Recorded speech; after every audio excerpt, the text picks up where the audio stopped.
Hi, this is Phoenix, and I'm going to talk about the psychology of a psychologist slash psychiatrist that I greatly respect, not just for his psychological ideas, but also for his biography, his autobiography. The psychologist is Viktor Frankl. He was a psychiatrist who found his way in a Nazi concentration camp as a prisoner, and basically he writes his struggles in Man's Search for Meaning, his book. He writes about his struggles, and then he writes about his theory of logotherapy, which is a kind of therapy that he invented based off his experiences and the things that he learned as an active psychologist and psychiatrist. So he has a very fascinating story. There's a lot that he definitely talks about in his book, various psychological themes, such as how when you're in intense situations of struggle and death and dying and disease, essentially it's harder and you become apathetic and numb, and it's harder and harder to be sympathetic towards those who are suffering. But I actually want to talk about more of his psychological points, more of his specific psychological points, and I'm going to focus on 4 of them. And so we'll start off with his idea of the existential vacuum. And the existential vacuum, his idea is very, very simple. It's just the idea that we feel like our life is meaningless. And this, when you have this existential vacuum, that's when you're more likely to commit suicide because you find your life to be meaningless. And so it's just a useful term for thinking about how we have the existential vacuum whenever we feel like our life is meaningless. And so what we actively try to do in life is to fill up that vacuum and to fill it up with purpose and meaning. So that's one of his more simple concepts. One of his more complex concepts is his idea of existential frustration. And so this goes hand in hand with his other concept. I can never pronounce it right, but I'm pretty sure it's Nogenic Neurosis. And so these 2 ideas go hand in hand. So existential frustration is the idea that we become frustrated internally whenever some goal is thwarted by society or some contingency outside of our control. So that's existential frustration. And in terms of neurological neurosis, now in Freudian psychology, neurosis is defined as the struggle between the id and the superego. So it's seen as the struggle between, more specifically, it's seen as the struggle between the instincts of a person and the demands of society and what society wants. And so that's how neurosis is seen to come about in traditional Freudian psychology. But in Frankl's psychology, he sees his noogenic neurosis as coming from this exact thwarting of our inability to basically reach our goals. And so he has a precise definition. Let me see if I can find it. But essentially it is pretty much whenever we're thwarted. So this neurosis comes about whenever we feel like our lives are being thwarted and our purposes are being thwarted. So he says specifically, noogenic neurosis do not emerge from conflicts between drives and instincts, but rather from existential problems. Among such problems, the frustrations of the will to meaning plays a large role. So that pretty much sums it up in a nutshell what noogenic neurosis is. So it's a very, very specific, and it's kind of a deviation from Freudian psychology, which is, I think, more humanistic and less oppressive than Freudian's own view of that.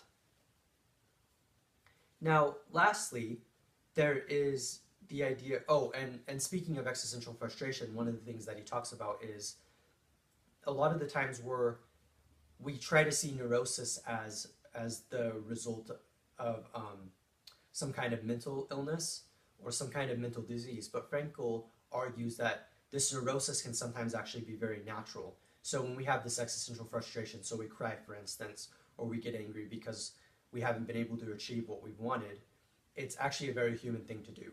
And it's as Frankl kind of describes it, it's pretty much the triumph of the human soul, the triumph of human perseverance, and the like. Now lastly, he has this really interesting idea of paradoxical intention. And so this is kind of a complex idea. I'm still trying to wrap my head around it, but the basic idea is that with paradoxical intention, we have a certain intent, but when we act on that intent in society, we tend to not succeed in bringing about the desired results of our intentions. And so he basically says that what we need to do is we actually need to be paradoxical, and we need to think about the opposite of our intent and do the opposite. So he has a great classic example where he's describing about how there's some people that have trouble sleeping, and so naturally your intent is to try to work as hard as you can to sleep. So you actively work hard on trying to get yourself to fall asleep. But what he actually found has worked is what you should do is you should actually try to stay awake, and then you will slowly fall asleep. And so that's an example of paradoxical intent. There's another example I'm going to try to convey where he talks about a man who sweats, and basically he feared and had an anxiety and phobia about sweat, but Frankl was able to turn it on its head by saying, well, why don't you try to make it a contest and see how much you can sweat, and see if you can sweat more than the last time, essentially. And when he did that, pretty much the guy was cured of his phobia, and he became a very happy person. And so that's the idea behind paradoxical intent. And I think it's important to keep in mind. So essentially, sometimes it's the idea of going with the flow rather than pushing against the current. So we do have these intents that we're trying to accomplish, or we have these goals we're trying to accomplish, and we have our intents, but sometimes it's best to flip those intents on their head for the reasons that I've just mentioned and the examples I've just mentioned, and it can actually have surprising results. Now, I'm really interested in existential philosophy, and I have to admit that Frankl, even though he's not an existentialist per se, he's not like Sartre or Camus or Nietzsche, he still has this very specific way of looking at life. So he does see us as active agents in life, and even though he describes this idea where he became numb from seeing so much pain and suffering, he also realized that he was in control of his choices, and that I don't remember exactly how he describes it, but he pretty much sees himself as at least having the capacity to try to alleviate suffering. Even if he can't succeed, he at least sees himself as having that capacity and being able to make that choice. And that's pretty much what his whole autobiography is about, is we have this existential ability to find meaning in our lives, even when we're in the direst of situations. So I think as an experiment, it's interesting to think of Frankl finding meaning in life, even though he was in like the worst situation you could be in, which is of course the concentration camp. And so that is a very existential claim, to say that we can find meaning despite our circumstances, that we can overcome it. As Sartre would say, we are fully responsible for our nature and our choices, and pretty much that's what Frankl is saying. So I think there's a few things that you can get out of Frankl's psychology, and that is indeed one of which is the importance of meaning and of finding meaning.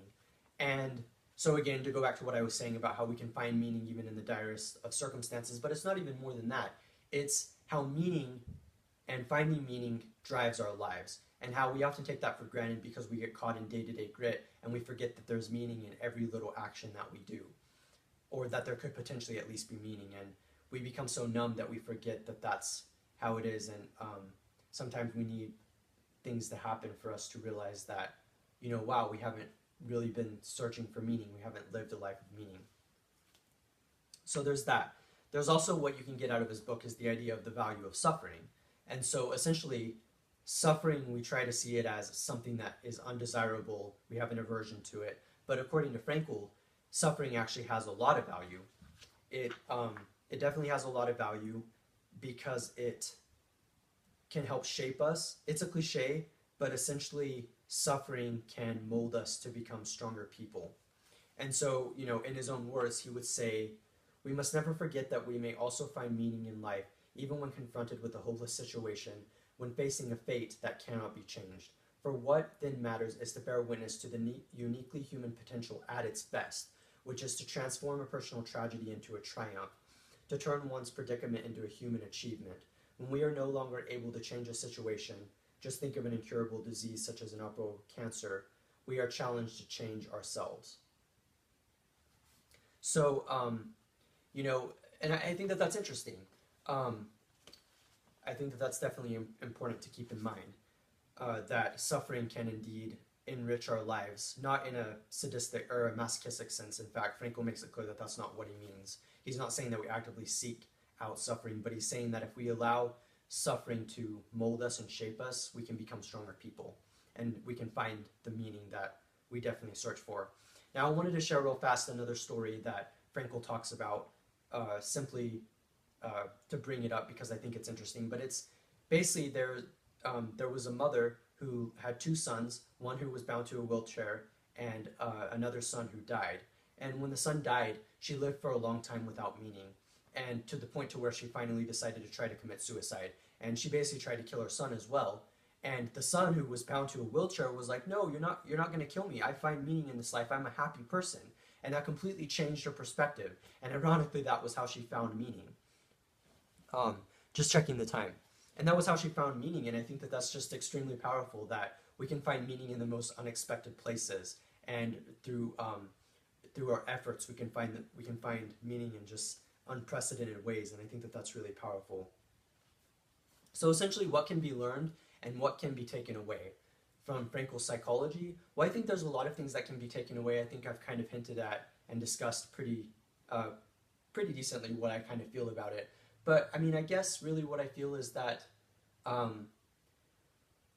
meaning is crucial to our lives. Now, how we find meaning is going to be different for all of us, of course. But in order to have, good mental hygiene, we have to think consciously, perhaps with some paradoxical intent. But we have to think consciously about what's going to bring our lives the most satisfaction and meaning. And I know that that's hard to do in day-to-day life, with us having to do many obligations that we don't want to do, and that a lot of the times are pretty much unfair and unnecessary, and we do just because we have to.